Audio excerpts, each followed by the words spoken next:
Now, Wave 31 Storm Tracker Chief Meteorologist Jeff Castle with 31 Triple Doppler.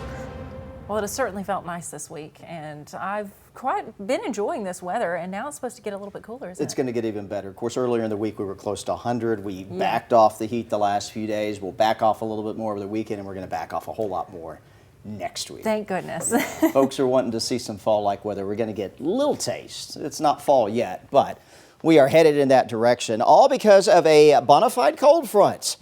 I've not said a legit cold front in a while. This is going to be the real deal coming in on Sunday, and it's going to usher in a nice change in the weather, taking you throughout next week. Now, it is going to bring some rain with it over the weekend, but again, that little hint of fall will be coming in behind it, and that'll make it all worth it. How cool are we talking? Well, these are the expected highs next week, back into the 80s. Several days in a row where it may not get above 85 and maybe even a little bit lower than that on Tuesday and Wednesday. We're also going to see a significant drop in the humidity. This can make a huge difference. Now tomorrow we're still into the oppressive range on the muggy meter, still a little sticky on Sunday, but you see that's the transition. Cold front comes through, the drier air starts settling on in, and once it comes in, it stays with us, keeping us in the comfortable range throughout next week. Stick around for the 10-day. You're going to like some of these lows that I'm going to show you with that drier and cooler air mass coming on in. Before we get there, though, we still have a little bit of a warm and humid weekend ahead. 87 tomorrow. We may hit the upper 80s on Sunday. That'll depend on the timing of that front.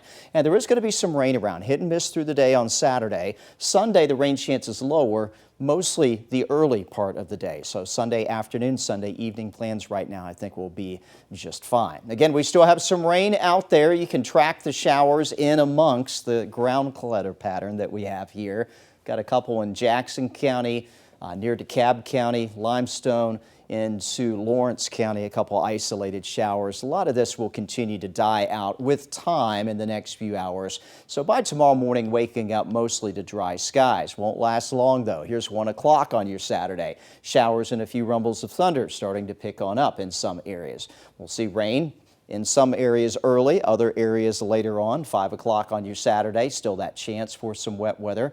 Downpours will be possible out of some of the heavier showers and storms. Even tomorrow evening, may not necessarily see things dry out completely. Heading into Sunday morning, 6 a.m., here we go, a couple isolated showers, but that may end up being the wettest part of the day. By the lunch hour, we're seeing signs that we are already starting to dry, and your Sunday afternoon actually may turn out to be pretty nice. Quick update on the tropics. Goodbye to Aaron.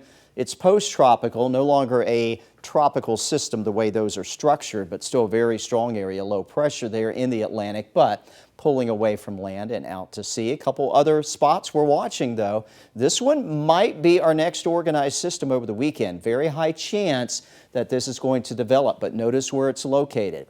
Well off the east coast of the U.S. This will be what we call a fish storm, really only impacting the fish in the sea and no major land areas. Another tropical wave here farther out into the Atlantic. This one will bear watching. The expected track on it could take it into the Caribbean sometime next week, but at least for now, within the short-term range here, between now and the next 5, 6, 7 days, chances this gets organized are only at around 30%, but something to watch. Next named system we get, the F storm, Fernand.